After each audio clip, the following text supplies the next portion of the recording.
Heroes are an inspiring group of people. Every one of them, from the larger-than-life comic book heroes you see on the big silver screen to the everyday heroes that let us live the privileged lives we do. Every hero has a story to tell. The doctor saving lives at your local hospital, the war veteran down the street who risked his lives for our freedom, the police officers and firefighters who risk their safety to ensure ours. Every hero is special and every story worth telling, but there is one class of heroes that I think is often ignored. The entrepreneur, the creator, the producer, the ones who look at the problems in this world and think to themselves, you know what? I can fix that. I can help people, and I can make a difference. Then they go out and do exactly that by creating a new product or introducing a new service. Some go on to change the world, others make a world of difference to their customers. Welcome to The Hero Show. Join us as we pull back the masks of the world's finest heropreneurs and learn the secrets to their powers, their success, and their influence, so you can use those secrets to attract more sales, make more money, and experience more freedom in your business. I'm your host, Richard Matthews, and we are on in 3, 2, 1. Hello, and welcome back to The Hero Show. My name is Richard Matthews, and I'm on the line with Kristi Porter. Kristi, are you there? I am. Wonderful to have you here, Kristi. For those of you guys who are regular listeners, you'll notice I'm back at a Starbucks in my car because we're traveling and have no signal up here.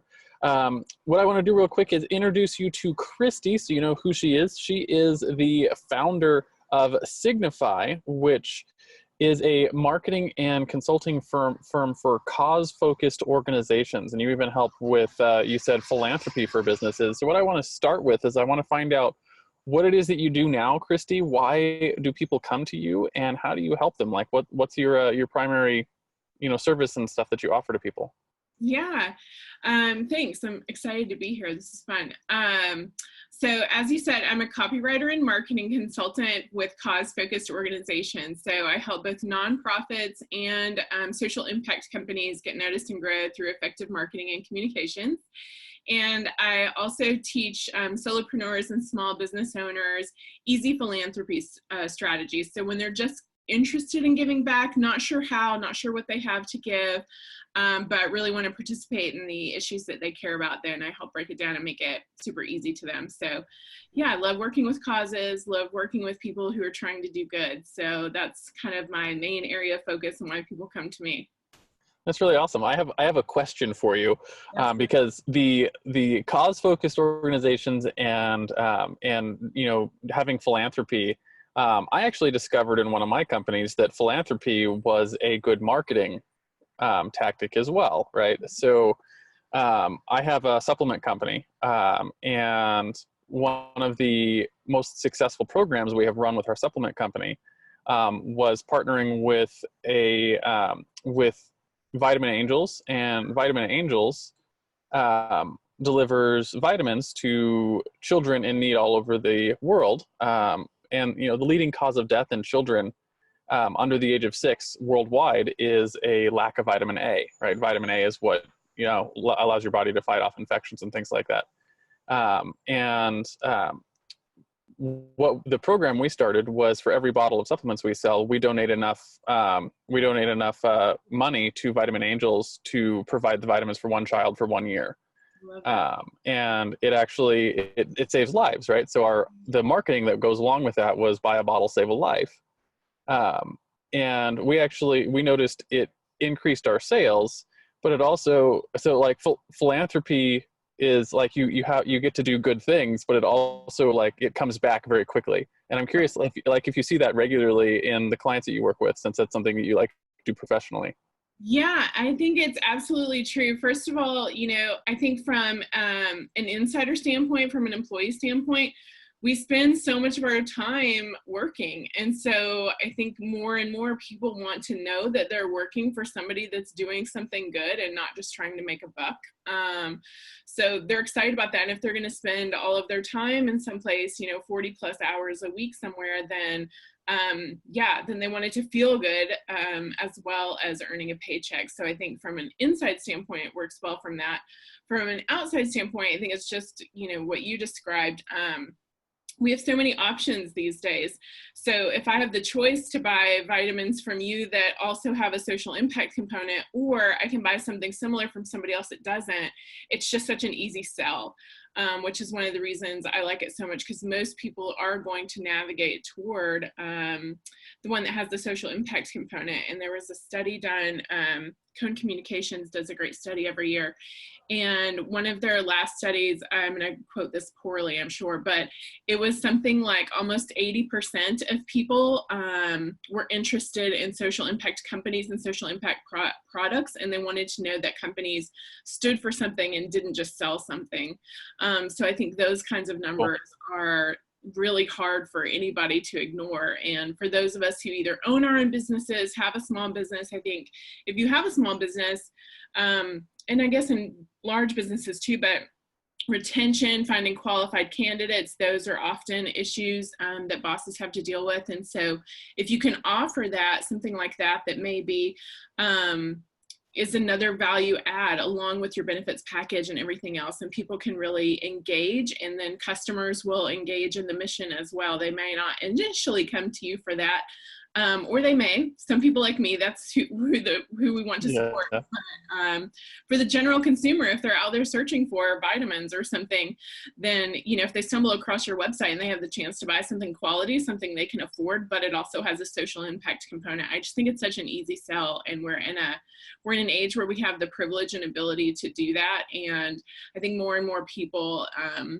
are looking for that aspect as well, especially led by millennial generation. But now I think everyone's trickling into it. I'm certainly not a millennial, but that's how I lean as well. And I think there are a lot of us that do. So I think it answers a lot of questions and checks a lot of boxes for a lot of us.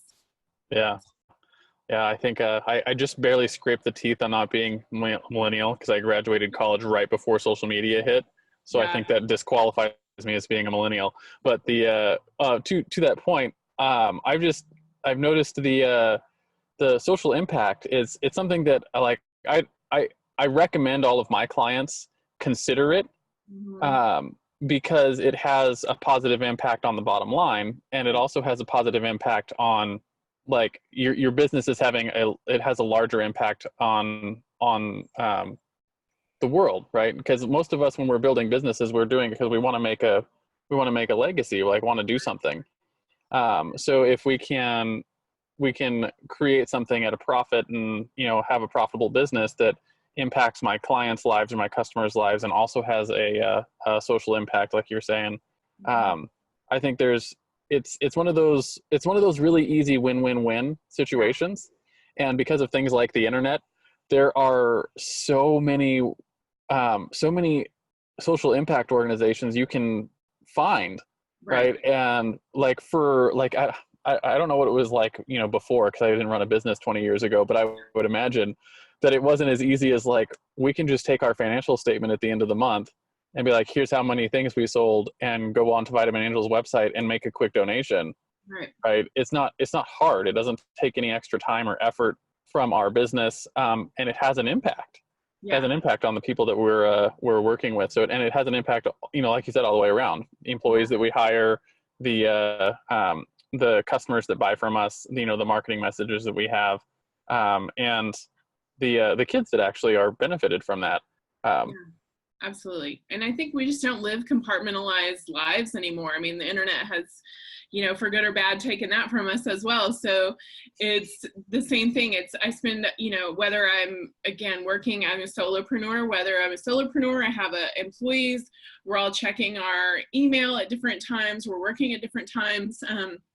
All the lines are blurred. So it makes sense that you would want to spend your time giving from a different standpoint, rather than just that happens on Sundays or 1 hour a week when I volunteer or something like that. We just want really integrated lives. And I think we have so many opportunities to do that now. So, you know, even as so many people that I talk to that run very small businesses, or just one person like me, they're like, I want to give back. How do I make that happen? Because we're just not content to say, I'm going to wait until I have $1 million, or, you know, whatever goal they have for themselves, and then start giving back. They're passionate about something right now. So what can they do right now?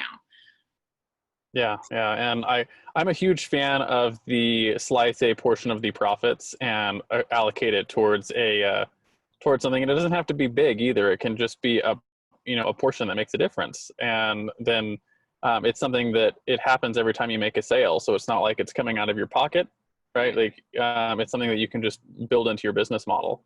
Yeah. And I really like that. And, one of the things we put on all of our stuff is where you shop matters, right? And it's got a little link to it and talks about, here's why where you shop matters. And we use a little bit of storytelling, which as a copywriter, I'm sure, anytime you get a chance to tell a good story, it always helps sales. For sure. Yeah. And I mean, the greatest, we complain about a lot of things we don't have control over, but I mean, much like you just said, the power that you have every day is your purchase power. So, who are you supporting in that way whenever, we talk about voting, and voting is great, but it happens in cycles, and it happens at certain intervals where I go out and spend money daily at coffee shops, meeting with people, or on shoes or clothes or something else. So we have the power to choose where we want to put those dollars and who we want to see supported in that. Absolutely. So I want to change gears a little bit and talk about your origin story, right? Every hero has their origin story. It's where you started to realize that maybe you were different, that maybe you had superpowers, and maybe you could use them to help other people. Right? What started you on this sort of hero's journey, so to speak, of becoming an entrepreneur and starting your is it Signify? Starting Signify. So I started here, I'm here in Atlanta, and I started working at a boutique PR firm not long after college, and I really enjoyed that. We worked with a lot of restaurants, and that was really fun and different, and a really interesting small business environment. And one day we had a journalist that was supposed to write about our clients, one of our clients, and they fell through at the last minute because they had a death in the family. So I've always been a writer since I was a kid. So they said, can somebody at the firm, this has fallen through, but we'd still like to do the story. Can somebody at your firm just handle the article? And so since I was basically the in-house writer, I ended up doing it, turning it in. They liked it. That led to more stories. And as a kid, I'd thought about being a journalist for a hot minute, but kind of moved on to other things. And then at that point, when I started doing the freelancing and started working more for them, I thought, oh yeah, people pay you to write words. And so it was at that point, that was my first freelance opportunity. And I was like, oh, this is fun. This is different. And I could do some more of this. Extra money is a great thing on the side. And it was kind of a different ability to be able to flex those muscles and continue writing about different things that other than restaurants, which is fun. And that's primarily what I was doing. But of course, we're all multi-passionate individuals. So I got to write some more lifestyle stuff in that way. And so that was kind of an eye-opening moment when I took that on. And continued doing that, freelanced for a couple other magazines here locally while I was at the PR firm. And then a couple of years after I left there, it was like I said, it was a fun and different environment, and people were like, oh, you're always going to restaurant openings, and Atlanta's a great food town and stuff like that. So it was really fun and interesting, but at the end of the day, it wasn't really fulfilling to me as a person. That's where restaurant industry, it was sort of something I fell into and wasn't something I was super passionate about. And, I was like, well, this is really neat, but my weekend doesn't live on and die on the fact that your happy hour sign was or was not delivered. And so it was just, it was something I wanted more of. And so I left there, and I became a freelance writer. I did that for a couple of years there. And they were still my primary client, but I got to take on other work, meet other people, and do other kind of interesting things. And through that process, one of my friends worked for, or did the PR for an environmental foundation here. And so I freelanced for a couple of years, and then she said, they're actually looking for somebody in-house to be the director of communications. And so I went and worked. I'd never worked at a foundation before, never worked in the environmental space. So that was really cool, and got to flex some new muscles and learn some different things. And so I did that for a couple of years, freelancing on the side as well. Just taking things by request and referral. And then from there, my friend recruited me to my last full-time job, which is the director of event marketing for a Christian event and curriculum company. So I was there for almost 6 years. Again, freelancing on the side. I was volunteering a lot. I've been volunteering for years and years, and going to church. So you were always volunteering, whether you signed up for it or not. And yeah, and so I was working there and kind of had all these things going and really loved playing in all the different spaces. And that's when in 2006, I got introduced to the social justice community through the issue of human trafficking. And so my world just kind of stopped at that point. Certainly knew there was lots of bad stuff happening out there, but didn't realize how massive everything was and what was going on. And so I just kind of stopped and started volunteering in a lot of that space and putting really a lot of time and energy there, and really wanted to play there more. And so it was like I couldn't do it with the full-time job and the other freelancing and things I was doing, but I really wanted to be in the social justice space more. And then in 2012 is when I got introduced really to the social enterprise model of the intersection of cause and commerce. So for example, like Tom's or Warby Parker or something like that, where yeah, we're in Warby Parker. What? Oh, you are? Yeah, I have Warby. too. Yeah. And so that sort of rocked my world again. And so I was trying to figure out what to do next. And I was in the PR industry, working with restaurants right as chefs started becoming rock stars. And we really kind of started, thinking about all those shows they started being on and really elevating that over the restaurant itself. And then I was in the environmental space when green really started taking off. And so got to learn those. And then when I saw the social enterprise model, I said, this is the next big thing. I think this is where business is headed. How can I be in this space? Because I love nonprofits. I've worked at nonprofits. There will always be nonprofits. Most of my clients are nonprofits, but the ability, like we were just talking about, to not always ask for money, but to sell things that people really wanted, and to be able to do good with that was just sort of revolutionary at the time. And I thought, this is where everything is headed, and I really want to be in this space. And so, so that was sort of the impetus of where all that came from. And then went back to all the people I'd been volunteering for and giving out free advice for and working with on the side, as well as my employer, and said, hey, I think I want to go do this. What do you guys think? And so that was how I got all my first clients. They were the people that had been with me and kind of seen me and tested me and let me play in their space, and were gracious to teach me along the way. And so that was kind of the birth of Signify. That was just over 3 years ago. So you've got quite a roller coaster past, going all over the place in different areas. Really, yeah. I don't know if I would have the best resume to be recruitable, but it was a lot of fun, and at least I can see how the thread ties together. So I'm curious, how did the transition go from being an employee to being a freelancer to running a company? What was that like? Chaotic. I ask a lot of people who are much further along in business than me, and like, when am I going to stop feeling like I'm flying by the seat of my pants and the universe? Never. And so, never.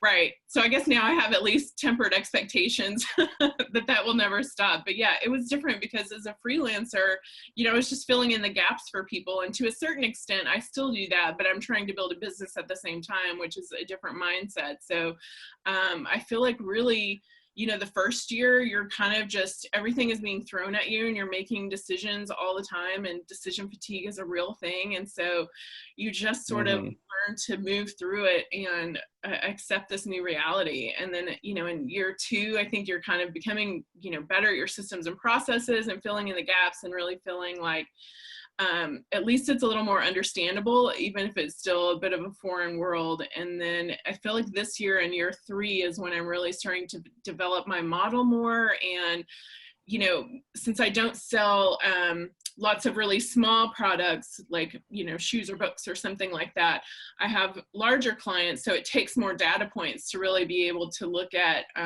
the spectrum as well. So I really feel like it's taken to this year when I'm like, oh, I really like working on this. I don't as much like working on this, and really being able to tell those now that I've worked in it for a while. And so, yeah, I am always like very clear to say I'm a words girl, not a numbers girl. So even just learning that aspect of business has been something I've really been having to struggle through in the last year, and be like, okay, I got to get a handle on this, because it's a crack in my foundation and I can't let it get any bigger as I grow.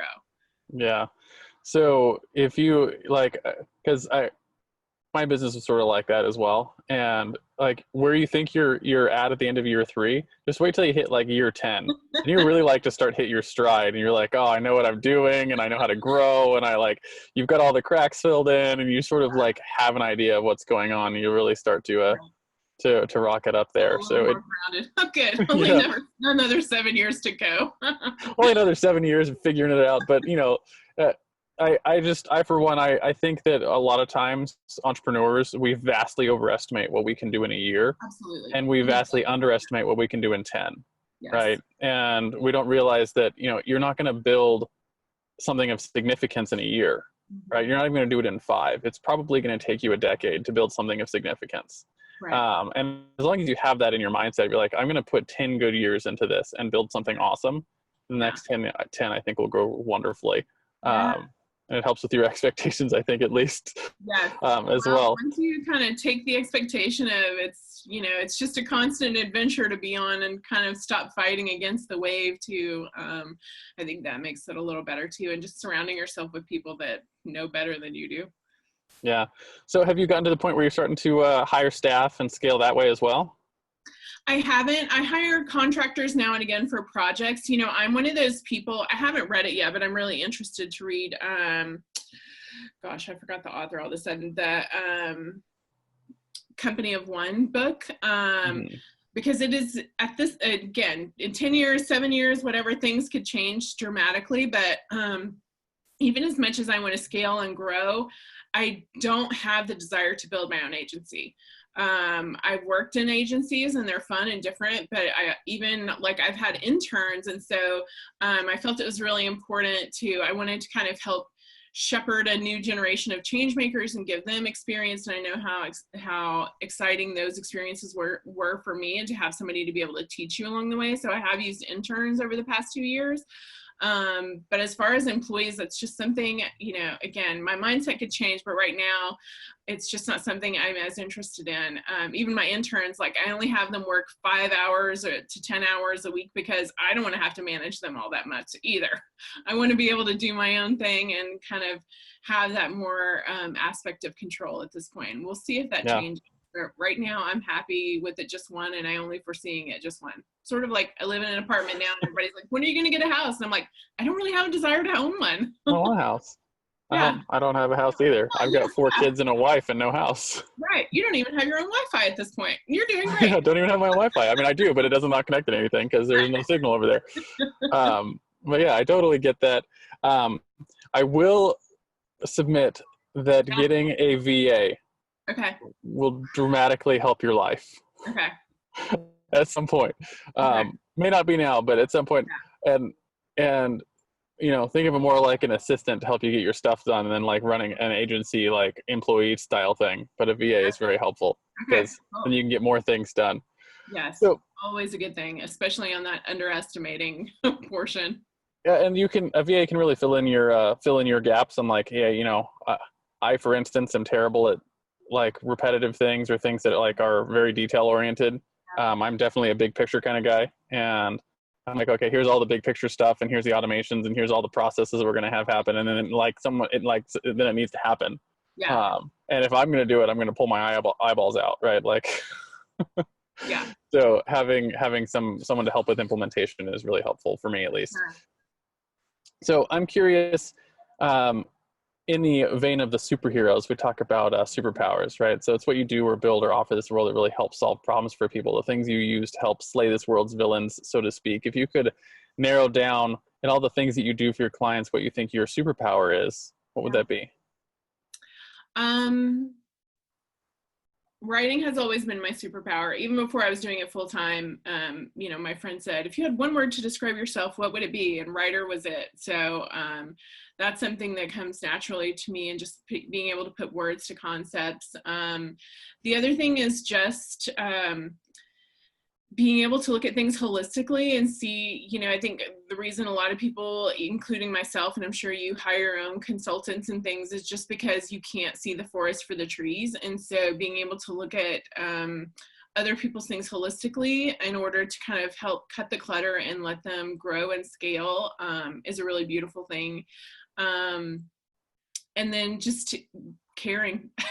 One of my friends is like, you're a marketer that cares. And it's because so many people, as I'm sure, as you know, have such a bad connotation of marketing. And so, you know, I keep in touch with all my clients and check in on them periodically, even if we haven't worked together in a couple of years and stuff like that. And I just, you know, when I think of see something and think of them, then I send it their way, and, you know, just want to make sure that they're doing a great job. And, you know, I've always been in the positions I've been in, even at companies and things, I'm usually either the first person or one of the first people into the role. And so being able to help something grow from the ground up is really something I love as well, which is why I like working with small organizations too. So I think that's really fun, and to be a champion in their corner.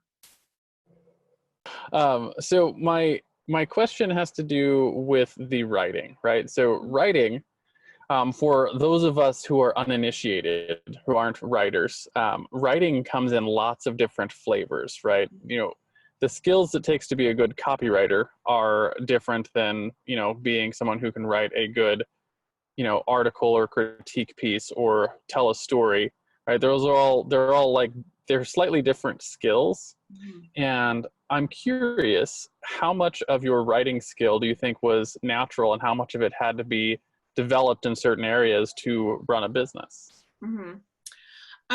That's a great question. I've always been somebody who could tell a good story. So, you know, way back in the dark ages, before we had social media and everything, I had my own sort of newsletter when something interesting would happen, or I would take a really cool trip or whatever. And so I had a newsletter that would go out to friends and family called Porter Perspectives. And so I'd send that out. So people would always respond back like, oh, you're such a good storyteller. I felt like I was there with you. So I felt like that's something that's always stuck with me. And luckily that is in vogue right now.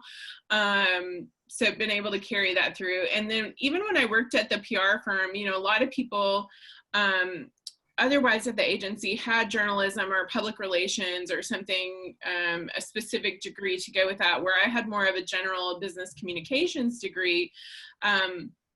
But I was still a strong writer. And so my boss at the time was very kind and considerate to encourage my style of writing, even though it looked different from a lot of the other just factual writing that was out there. So when you compared my press releases with someone else's, you know, mine were a little more colorful. They were a little more storytelling. They weren't just like, happy hours at this time, show up, there's free appetizers, you know, it wasn't. You're a fan of active voice writing, aren't you? Yes. I am. Yeah. And so all of that translated well, and she really helped, you know, really let me keep that intact when she could have pushed me in a more journalistic standpoint. But she liked my writing. And so my motto with writing has always been, I don't want to write anything I wouldn't want to read again. And so I'm not the person who's going to write textbooks and things that are along those lines. That takes a different skill set that I don't have. And it's something that I'm just not interested in. So I wouldn't be very good at it. And so I think when it came to copywriting, it was just, I ended up in all these different environments. You know, as we went through my repertoire of randomness in my career path, I ended up in all these different environments. And so there was the ability to change and adapt versus taking their brand voice and figuring out what key messages needed to say and how those could be made relevant to the person reading it. And figuring out that adaptability that I learned at the PR agency that I took with me into these other various fields just always seemed to serve me well. So for me, it's actually, even though I try and, you know, always keep in touch with what's happening in copywriting or what's changing, or even just sentence structures, how everything is much shorter paragraphs on the web now than it used to be, things like that. I try and keep up with those techniques, but really it's been a very intuitive process for me because I have been a writer for so long. It doesn't tax me the way it does some people. So it's a really interesting discussion for me, because I think communication and writing is one of the most essential skills that we have as a business owner. Yes. And age of video, go say yeah. It. Yeah, you know, writing is good, and even when it comes to getting on stage and speaking or putting videos together, a lot of that is going to start with learning how to write, right? And I have my 80-20 for great writing. Especially in copywriting, right? It's copywriting where you're going to convince someone to do something, is two things. I'm curious if you find these, or if you just do this naturally, or if it's something that you have to work on. And the first one is the first person versus second person, right? So we tend to naturally, because we like to talk about ourselves when we write, we like to say I and me and we and that kind of stuff, and we refer to ourselves in our writing. And so I'll encourage my clients when they write something is just take your paper after you're done and find every single time that you've written the word I or me or we or whatever, anything that includes you in it, and circle it. And then do the same thing in a different color every time you talk about the customer, right? You and that kind of stuff, and circle them. And the one that says you should be bigger. There should be more of the other person. And we make that mistake a lot. So that one's really big.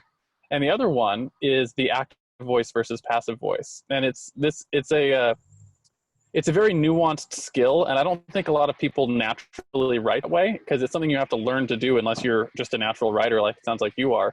But that's the whole, the am, be, being, was, like anytime you have those verbs, those are stationary verbs, right? Like the table is oak, right? It is big. There was a big table, right? Like there's no motion there. And when it comes to copywriting, you're trying to get someone to take action, right? And so if all of the verbs you're using are not in motion, then you're not going to get the person who's reading them to take, take motion.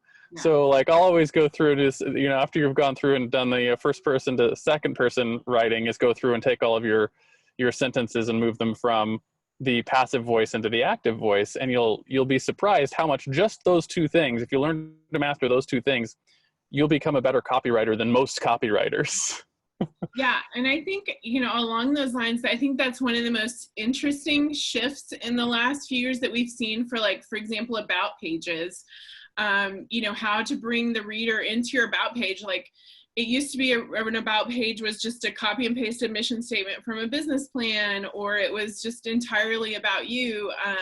But everything, just as to your point, everything is so customer facing now. It's about the reader. It's about how they come into your story. It's about how they participate and come along. And especially in my industry where you want people to be either donating or buying something that has some sort of social impact, like they're doing it to also feel better about themselves and things. So they really need to see themselves in your story and how they fit in and how their mission doesn't succeed without the reader. And so that's a common shift I keep having to push people back on, is like, even your about page isn't about you anymore. I mean, you're certainly in there, but you're doing that same shift. It's like, here, it's really about us, this journey that we're on together. And here's how we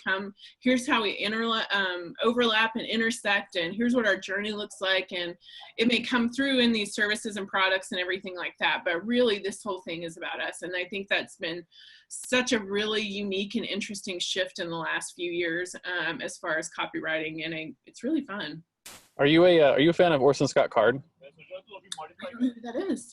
So Orson Scott Card is the author of Ender's Game, which is which is, I believe today still, it's the most successful sci-fi novel in history. It sells out its printing every year and has since 1978. Wow.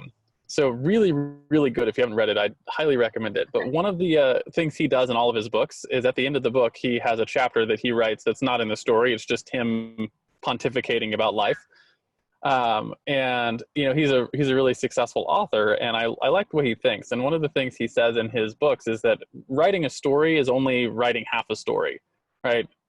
So you write half a story and then the reader reads the story, and in their head you end up with the full story. It's not realized until someone reads it. And I think one of the mistakes that we make in business is we don't realize that we only have, you can only build half a business, right? Until someone buys something and engages with your product and does something with you, then that's when you actually have a business. It becomes realized when the customer is part of it. And I think what's happening is copywriting and storytelling is just catching up to the reality. Like the reality is that it is about us. It's about the relationship between you and the customer, and making that sort of part of what we're doing. Yeah.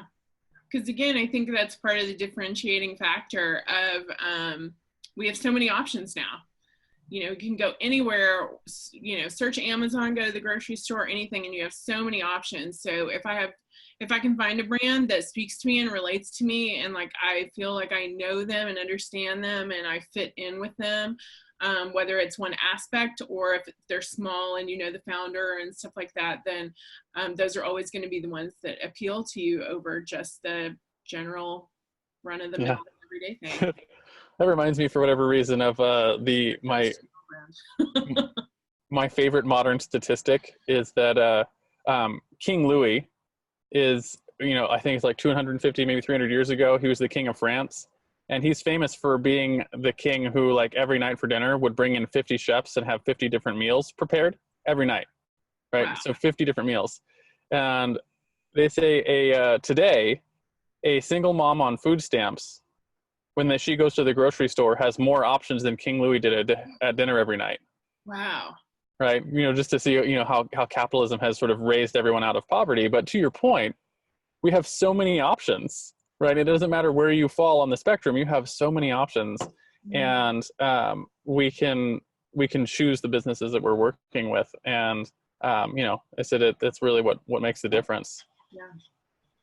So let me move on and flip over to the other side of superpowers. Right. So if your superpower is writing, the fatal flaw is the other side. Right. Fatal is the other side of your superpower. Just like Superman had his kryptonite. Your fatal flaw is something that you have struggled with in growing your business. And I'm curious, what do you think that is? And two, what have you been doing to combat it so other people who might suffer from something similarly can learn from your experience? Yes. Oh gosh, just one thing. I feel like I need to stretch out on a couch. I think, one, I live inside my head a lot. And so just getting caught up in that cycle, I don't know if you're familiar with the Enneagram, I'm a 4. And so we're all feelings and all internalized. And so that gets me a lot. I will go 0 to 60 in 30 seconds when I think about something, and, I'm already off to the races with it. And so I get caught in that a lot, especially if it's a bad day. And so that has been a problem with me, especially working on my couch all the time, just by myself. So it's really easy to internalize, and there's no one there to talk you off the metaphorical ledge and be like, it's not a big deal. And I'm like, but it feels like a big deal because I live in my feelings. And so that has been one. The other, which I didn't even really know this was a thing for me until about a year ago, speaks to a little bit of something I already mentioned, but just money and my money mindset. And I didn't know I had issues with money before. And so I read You Are a Badass at Making Money last summer, and it was really fun and different. And like in that, I was also listening to a podcast that I listened to at the time. They got me interested in the book because they were sort of doing their review of it. And they were talking about their own money mindsets and just things that had happened to them and how a lot of that is solidified when you're small and things like that. And I was like, oh, I didn't even know that was a problem for me. Recognized I had, issues one way or another with money, but didn't really know that how I was still stuck in them and how they were affecting me, and the conversations that I heard and didn't hear as a kid, and even just, the people you surround yourself with and the way they talk about money, or other entrepreneurs. Like, as you become an entrepreneur and kind of go down that journey, you learn and you meet more people in that space. But when I first started, I didn't have a lot of entrepreneur friends. So even just the ways that people consciously and unconsciously communicate about money, like I just didn't know that was a thing for me until they started talking about their own issues. And I was like, well, that's an issue. I have that too. And so, so that was one thing. So I feel like I've been working on that a lot over the past year. And just sort of trying to deal with my own issues about that. I mean, even the, on my business cards and on my website, I'm the chief do-gooder. When you start your own business, you get to make up your own title. And so chief do-gooder is mine. And so it was like, money was always a means to an end for me. It wasn't something that you held on to. It was you held on to it long enough to get rid of it and it goes somewhere else. And so just from that perspective. So really, I've done a lot of work on that over the past year and still have a long way to go. But I would say those living inside my head and the money thing are two of my kryptonites. Money is really an interesting one too, because I don't think it it ever goes away, right? Like you just change which problems you're currently dealing with, right? Because I know early in my business, my problem with money was I didn't think I was worthy of it. Right. And so, you know, you're like, I'm doing good services and doing things for people, and I would charge them nothing for it, like pennies, like not even enough to feed my family kind of thing. And that doesn't do great for growing your business. Right? So for your family, yeah. And so you get over that, and you start realizing you need to charge what you're worth, and then you start getting good at those things, and you get to the point where you're making good money, and you're like, oh, and then you're like, I've got these financial goals and I'm going to hit them. And then you realize you get to a certain point and you're like, I don't really need that money. So you're like, now I have to find another motivation for other things. So like, I feel like it just changes. Like wherever you're at in your business, your relationship with money, it's always going to be a thing you have to work on. Totally. Right? 'Cause especially if you're continually having, you know, if a business continues to grow and scale, which we hope it all does, you could be reaching new levels of money that you've never been around in your life. So what do you do with that? It's like, you know, all the statistics around so many people that win the lottery and then end up poor again because you just don't have any concept of what that actually looks like in practice and what to do with it. I wish I had that problem, but we'll see. Yeah, they say before you win the lottery, you have money problems. After you win the lottery, you have money management problems. Yeah, totally. I completely agree with that. Yeah, it's so interesting on so many levels. Yeah, so, you know, I'm still, not to discourage you, but I think that's always going to be a thing you deal with because I'm still dealing with it. And, you know, every time I hit a new like revenue level in my business, and I'm like, I've gotten to a point now where like my revenue levels in my business are more than any of my family members have ever had, which is like, I just have to figure it out, which is cool. But at the same time, you're like, you know, I don't really know how to deal with it and what to do with it. So you're just learning as you go and picking things up. Well, and even like you know, the charging what you're worth, it's a great statement, but if you have worthiness issues or don't know anything about pricing or anything of that, then charging what you're worth could be practically nothing as well. It's sort of all relative until you, again, trying to figure out these things. That's one of those things too that I struggled with is like, and I think a lot of entrepreneurs struggle with this, charging what you're worth is you have to actually be worth something. Right. Like you have to be worth charging for. So you have to develop a skill set, right? And like listening to your story, you spent a number of years developing skill sets, right? So you're actually worthy of charging for the skills that you've developed over the years. And I think a mistake I see happen a lot in this, in particularly in our space, in, you know, the agency space and stuff like that, where people are like, I want to start an agency and like, I'm going to run, you know, just as an example, Facebook ads. And, you know, they're like, I'm just going to go out and start running Facebook ads for companies. And what should I charge for it? And they're like, well, do you know how to run a Facebook ad? No, not yet. It's like, well, then maybe you should learn that first. Yeah, for sure. Well, the other side of the coin is it's also sometimes hard to charge for things that come so easily to you. Or that you can do quickly or that you have fun with. You know, we also have this idea that, and, you know, this is another thing I still struggle with as well, that work should be hard and it should be, you know, I'm charging because of the effort and the exhaustion and, you know, all of that. Whenever it's harder sometimes, I think we just overlook our own gifts so much. Like if you didn't break a sweat, you can't charge for it. Right. Yeah. I did this in an hour. I heard a guy at a conference speak on that recently, and he was like, this guy paid for a consulting hour. It was like $700. And he said, oh, I realized in the first like 30 seconds what his problem was and had it fixed in like 2 minutes.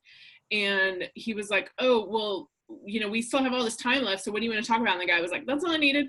And he was like, okay, you know, send me the invoice. And the guy was like, I was only with you for like 2 minutes of the 60. And the guy was like, yeah, I know, but you fixed the problem. So send me, like the guy was begging him for an invoice and he could not figure out how to turn it over because it was so easy and he figured it out and it didn't take him any time at all. So that's what I tell people is when you hear yourself saying, wow, that was easy, that's an indication that you're in your zone of genius, right? And that's the stuff you should be doing. Right, because other people will pay for that. Because if it comes easy to you, chances are it doesn't come easy to someone else. Definitely. And that's where you can come in and make a difference for them. Yeah, absolutely. So, cool. So I'm going to talk about your common enemy, right? So common enemy is just in terms of your clients, right? So if you could, when someone hires you and brings you on, if you could like wave your magic wand and remove one thing from your client's life that you know is holding them back, holding back your relationship, holding back the results you can get for them, right? What do you think that is? Something that you run into regularly that you wish you could just make go away? I think part of it is just the what is marketing mindset, or having such a negative connotation with it. Like, you know, I don't want people coming to me because it's something they really dislike doing, and that's why a lot of people come to you, because either it's confusing or they don't like doing it or they don't understand it and it feels manipulative. And so getting past that hurdle, I think, is just one thing. The other thing of that is just making it understandable and executable. So somebody probably also, or whatever they've been reading or learning, or however they picked up the information, they also thought it had to be super complicated. So, you know, like I said, I work with a lot of really small organizations. So they have every social media account under the sun and all the blogs and all the things. And there's just like 1,900 moving pieces to their strategy, when I'm like, well, why don't you just do these things? This is what you like doing. This is what you can put on hold. This is what somebody else can take care of.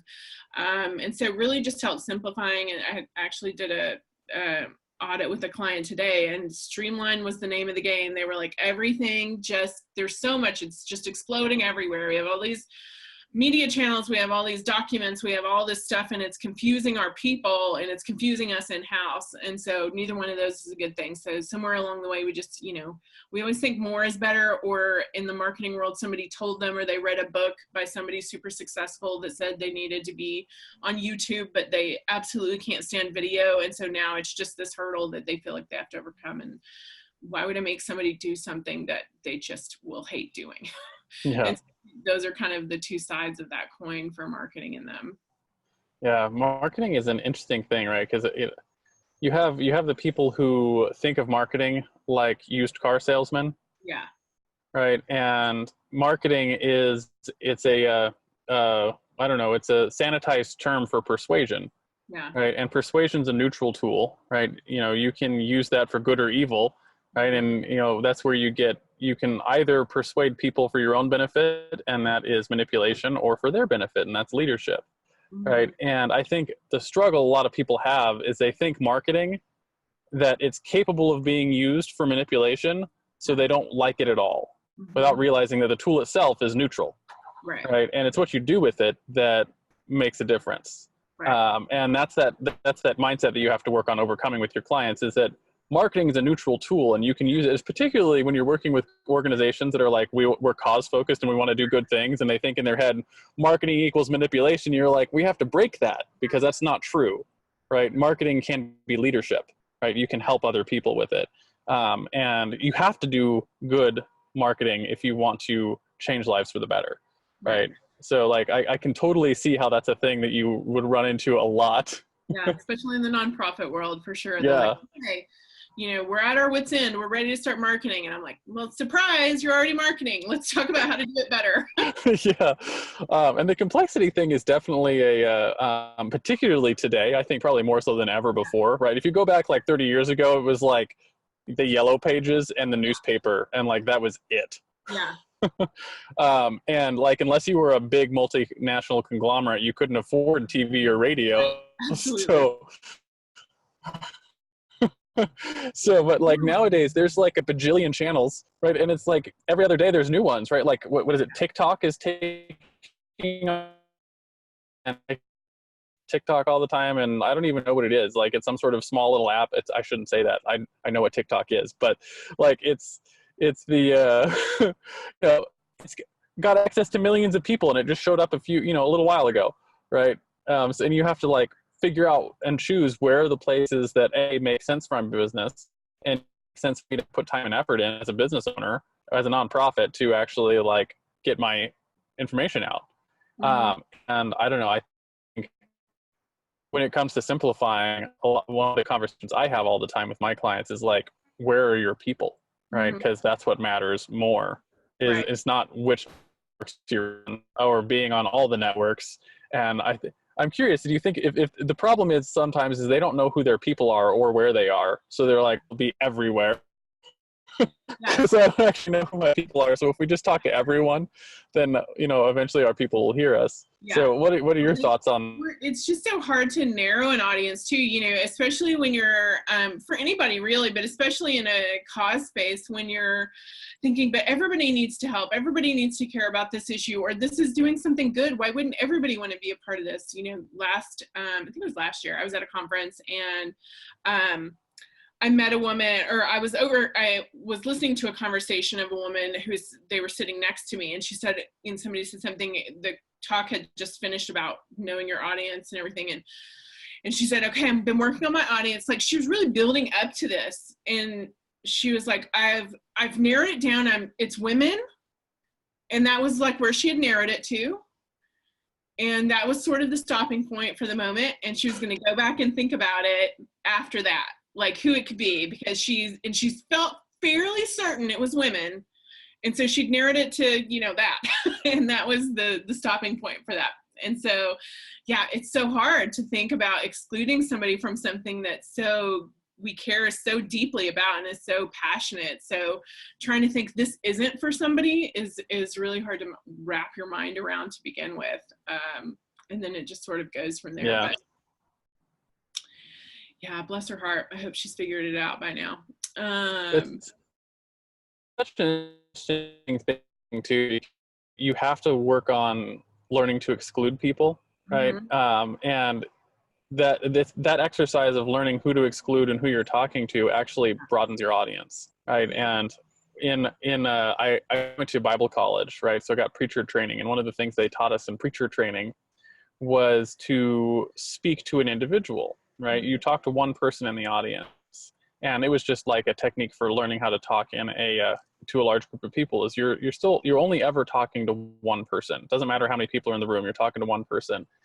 And they proved it in an exercise we did. It was like, if you look into an audience of people and you ask one person, you look into their eyes and you ask them a question, don't have them answer, but then just ask the audience, who did I ask that question to? The person you were looking at, and a whole circle of people around them will all raise their hand, you were talking to me.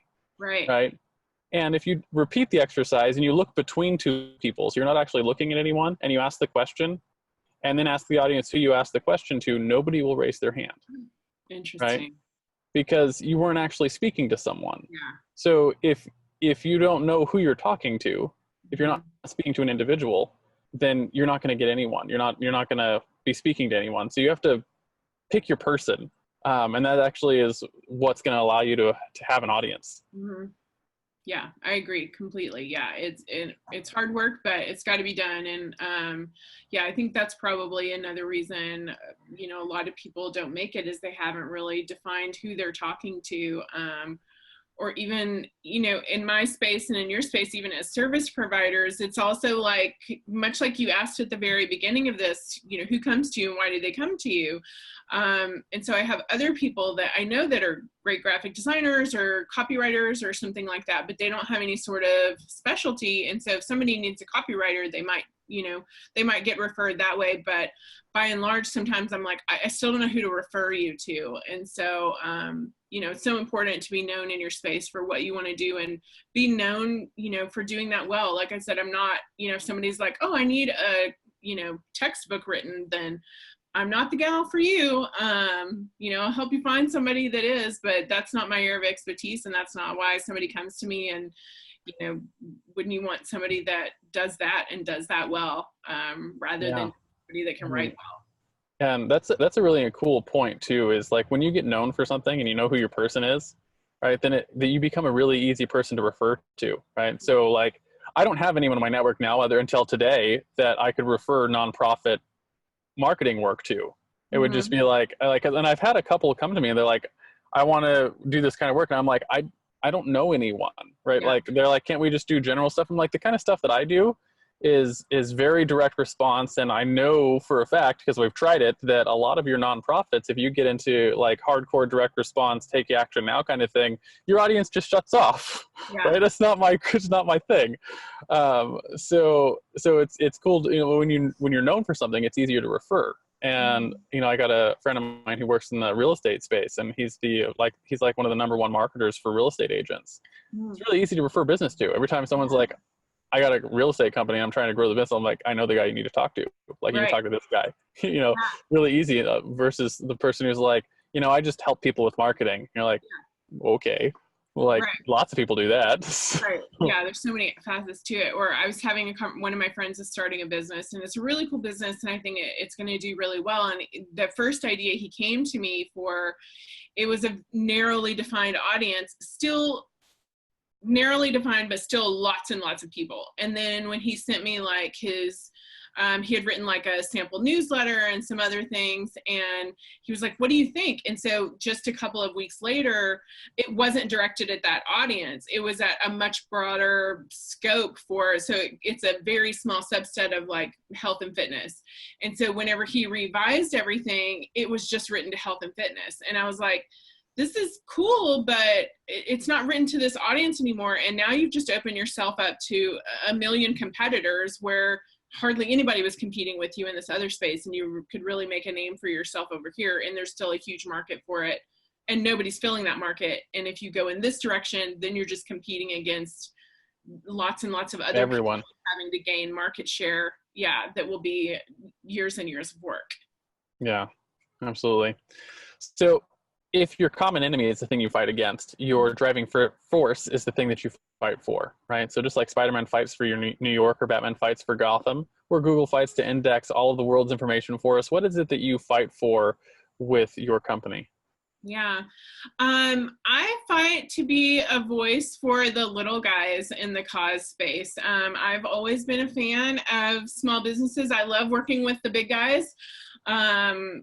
They're lots of fun too. And, it's really cool when you get to work with, hero organizations and everything. But, my stance, I've always worked in and for small nonprofits and for-profits. And, my kind of stance has always been from starting Signify, part of the reason I wanted to do that was that there's lots of cause marketing agencies. There's lots of, general marketing agencies that will work with, huge organizations, but nobody was really fighting for the little guy. And that's who I really wanted to help, because those are the businesses I love.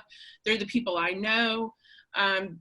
Signify was really a way for me to professionally support the people and causes I was already supporting personally. And I thought, if nobody helps them on the front end and they can't get their marketing and communications, and they can't, one of my stances is you don't have to be a big organization to look and sound professional. And so, if somebody's donating to you or buying something from you, then they still have to look professional, whether they're doing, $100,000 a year or 2 million or 2 million a year. And so it's always, you can still really level the playing field with words, which I like that as well. But I thought, if nobody helps them on the front end, then how will they ever get to be one of the big guys? And so that's sort of where Signify has always stood.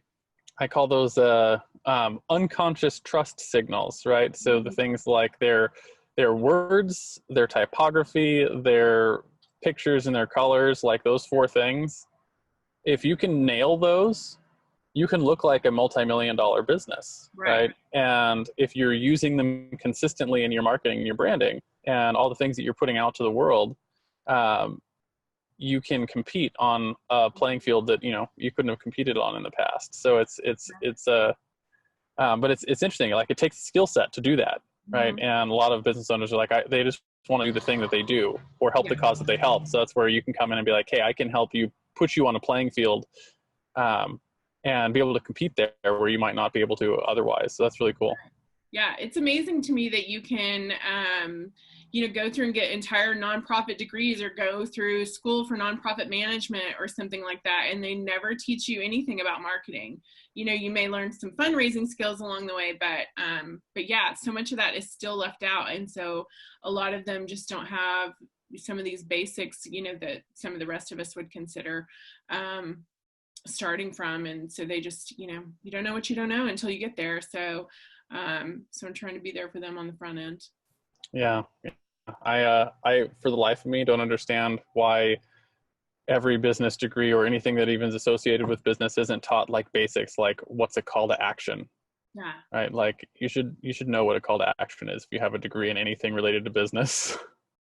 Yeah. That's another reason it's fun to have interns and stuff too, is just, it's also hard to turn a ship that big at universities and things. So there's just little things that I take for granted that I learn all the, that even just like I mentioned before, just the paragraph size and email newsletters and on websites and things like that. And I get these initial writing samples from interns, and they're just these huge paragraphs and chunky, and they're just jargon and all of this stuff. So, even teaching them to be more marketable themselves on the front end at the beginning of their career too is a lot of fun. Yeah. Learning how to break paragraphs, shorter sentences, like physically shorter, like, if you get 37, 40 characters across, break to a new line. Right. Yeah. Like, and you got to take the jargon and put it into, what is it, like 3rd or 5th grade reading level for the most part. And it sounds like that would be easy to do. It's really not, right? It's harder to be brief and simple than it is to be long and verbose. Yes, I was actually telling a graphic designer friend about that the other day. There are multiple times when I've read through entire websites and didn't know what they did, and I would have to click over to Twitter and to their Twitter bio, because when they only had a few characters, they could explain it succinctly, and yet I was reading their entire websites not clear on what they did at all. Yeah, absolutely. It's a big problem that marketing people have. So want to move on just a little bit and talk about something really practical, right? And I call this the hero's tool belt. So, maybe you have a big magical hammer like Thor, or a bulletproof vest like your neighborhood police officer, or maybe you just really like the way Evernote helps you organize everything. What are some of the practical tools you use on an everyday basis to actually deliver the work that you do for your clients, right? Whether that's client management or, the product the deliverables that you actually give to your clients. Like, what are some of the tools you use on an everyday basis to make your business run? G Suite. Absolutely. I love that place. If Google went away, I would be in big trouble. I would just close my doors and sit in the dark, I think. So yeah, G Suite, everything lives in Google Drive or Dropbox for a lot of that. Asana is sort of my right arm. I use Asana all day, every day for just managing tasks. That's also how I manage my interns. It's a great free tool, and I use that a lot. I use things like HelloSign for email signatures and contracts, because who on earth still thinks it's a great idea to scan and send documents back and forth? I don't know. I have no idea. I don't know. It's the worst. Yeah, it's the worst. And so, those are some of my favorites. Evernote, you mentioned Evernote. I keep everything in Evernote. My favorite thing about G Suite, and I actually don't even know how other people deal with this. Like, especially with writing stuff, because we do a lot of copywriting in our agency, where like emails and home pages and about pages and product copywriting. And like the old way of doing it was like, you have a Word document, and then you're going to ship this Word document to 4 different people, and they're all going to make comments on it, and you're going to get them all back, and someone's have to figure out which goes where. And before the end of the one document, you're ready to, mind explode. You get your edits in time, so then you're submitting a second, somebody's sending you a completely different version that's not up to date. I know. And then it gets lost, and there's like 15 different versions, and this is just one document, let alone 4 or 5 different documents spread across 15 different clients, so we're like 50 documents in. And for me, it's like the Google Drive document is like, it's the document, and everyone can work in the one document, and it never changes, and you don't send documents anywhere. You just send them a link. Like, here's the link, edit it in here, do the things that you need to do. If you have comments, put them in there. We'll work on it. That was life-changing for us. And we've been using Google Documents since it came out, right? Like 10 years ago. Yep. And I don't know, that's one of my hero tools. Is I'm with you. G Suite, Google Drive. It's like the best. Yeah, I have a Google Voice just so I don't have to give out my cell phone number a lot of times to people. So that's my office line. I know.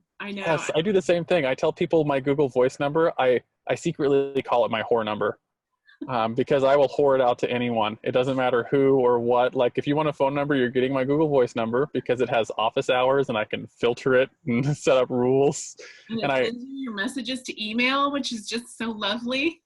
Yeah. So I just get those things, and then you can, the only people who have my cell phone number are family and clients.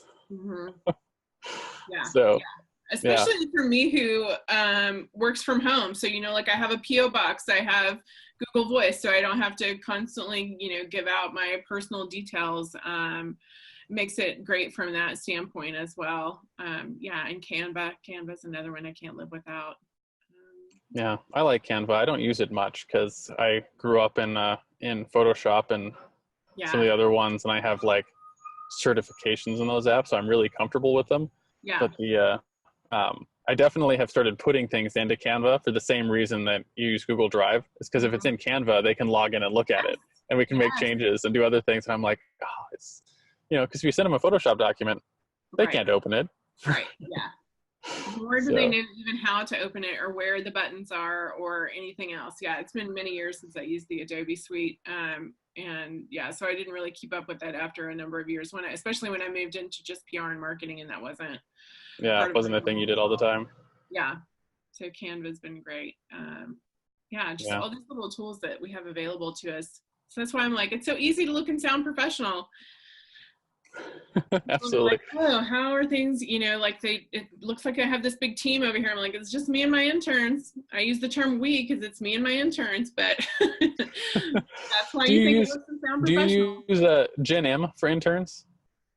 I don't. I use either Personal Connections or internships.com or handshake.com.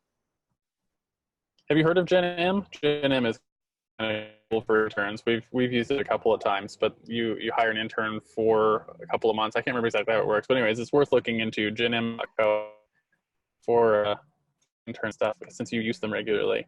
So that's cool. Yeah. So 2 more questions. The Hero Show will be right back. Are you tired of trying to write webinars that don't consistently convert? How would you like to have a webinar that effortlessly created sales in your online business? You can. Introducing the Webinar Alchemy Workshop. Webinar Alchemy Workshop is an online masterclass that will help you write incredibly persuasive webinars for your online courses quickly and easily. Using what you learn in this class, you can build a webinar that educates your entire audience while still creating sales.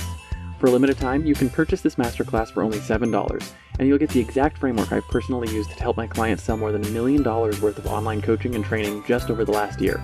Simply text the word alchemy, ALCHEMY, to 444999, and I'll send you all the details. The music is by Purple Planet Music. Visit www.purple-planet.com. And now, back to the show. One here is your own personal heroes, right?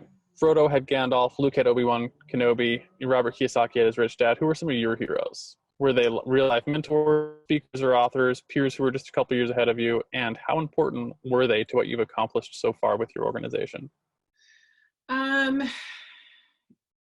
Yeah, probably a lot of people that you've never heard of, because they're just my own personal heroes.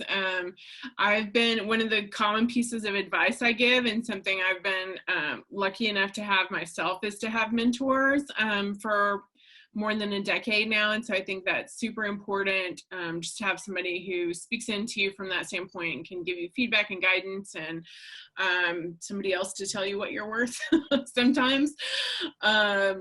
So yeah, a lot of my heroes are just the people who have said yes to investing in me personally over the years as either personal mentors, professional mentors, that kind of thing. And then, a lot of my heroes are too just the people that the whole, handful up to 10 or a dozen people that I started my business for.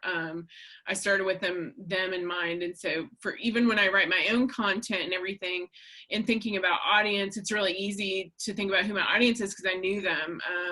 And so they were the people that I started my business for. And so I, picture them in my mind when I'm writing things and when I have the discussions with people. And, a lot of my content is based on recent discussions I've had with somebody. And if they have this question, somebody else does. And so, those people who are working on a very small scale, trying to solve very big problems and trying to push those rocks up a hill, those are a lot of my heroes. And then, I think probably some of the, a lot of authors I love to read. I usually listen to books because I'm a very slow reader. So a lot of my hero, and I go to, like, if somebody would just pay me to go to conferences, I would also be a very happy person. So a lot of my heroes are just people that I go to conferences and listen to, and Atlanta's a great conference town. And so, yeah, reading books and going to conferences and listening to people speak. And so a lot of those people who are on stages too, there have been many of those people over a year. And I used to have a very long commute. It was over an hour each way at my last job. So I would get through like 50 audiobooks a year. So I do miss That's that. awesome. I know. Yeah, I am a fan of the audiobooks as well. Mostly it's my son's fault because he really, what do you call it? Like him and I are both auditory learners. And like it never dawned on me that you could like listen to books because I'm also a pretty good reader, but my son was like, wait, there's audiobooks? I'm never reading another word in my life. Yeah, right? And I had to train myself to be, but it was a matter of, I really wanted to learn, but I wasn't taking the time to read because I just frankly don't enjoy it very much and I'm slow at it. Probably have some slight dyslexia or something too. And so it was like, well, if I want to learn, then this is the way it's going to happen. So, so I sort of had to train my brain to pick it up a little bit better, than probably I normally would, because I would normally be more of a visual person, but yeah, it was a great way to make it happen. And yeah, my son will pick up he's still into the fiction stuff, but he'll pick up a fiction book and listen to it on his iPod, and he never wears headphones. So like, you know, after the 6th run through of all 8 Harry Potter books, I was like, you're gonna have to get a new book, son, because I really like Harry Potter and you're ruining it by listening to it on repeat. So anyways, I probably just follow him around. Those are like the greatest audiobooks in history. I got him a subscription to Audible for Christmas this last year, so he gets a new book every month from Audible. And so, which was, I tell him it was for him, but really it was for me because I wanted him to stop listening to the same couple of books on repeat. Yeah. And so I'm like, now I get to hear new stuff, you know, that he's listening to around the house. Yeah, absolutely. Cool. So last question. I want to bring it home for our listeners a little bit and talk about your guiding principles, right? Top 1 or 2 actions or principles you use every day that you think contribute to the success and influence your company enjoys. Maybe something you wish you had known when you started your company 3 or 4 years ago. Mm-hmm. So kind of the three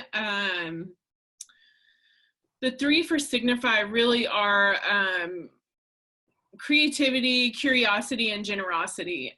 Those are sort of the 3 that I kind of live and work by when it comes to Signify, because I think being just a curious person and always wanting to know how things work and how they're put together, and looking at things holistically and wanting that continuous, like wanting to learn and grow and know more, I think has served me well in a lot of ways. And that's part of what's taken me down, you know, those multiple winding roads.